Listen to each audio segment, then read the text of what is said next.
Apa pula masalah kalau kau tekan brake, dia bunyi, tapi bila nak start tekan brake tak ada. Maksudnya bila kita tekan kuat, nak berhenti dia berbunyi. Ini isu dia sama juga dalam sistem brake, cuma penyebab dia berbeza. Kalau macam ni kebiasaan yang salah satu adalah mungkin brake pad nak habis lah. Okay, biasa kat brake pad ni dia ada satu indicator macam ni. Okay, ini adalah indicator dia. Biasa benda ni akan touch. Okay, touch dulu dekat dia punya rotor disc. Sebab itulah dia akan berbunyi. Okay, selain daripada tu adalah disebabkan oleh masalah ni, rotor disc tu sendiri. Okay, kita boleh tengok rotor disc ni macam mana permukaan surface dia lah, permukaan dia. Okay, kalau tengok permukaan rotor disc ni tak rata.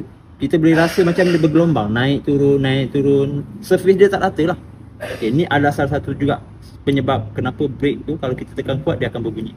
Selain daripada material brake pad tu sendiri. Okay, brake pad ni ada banyak material. Okay, ada 2-3 jenis.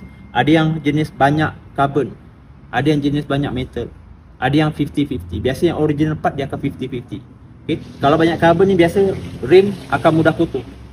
Okay, kalau macam banyak metal, rim bersih, brake pad lambat habis, tapi dia akan menyebabkan rotor disc rosak dan menyebabkan bunyi. Sebab apa? Dia banyak metal.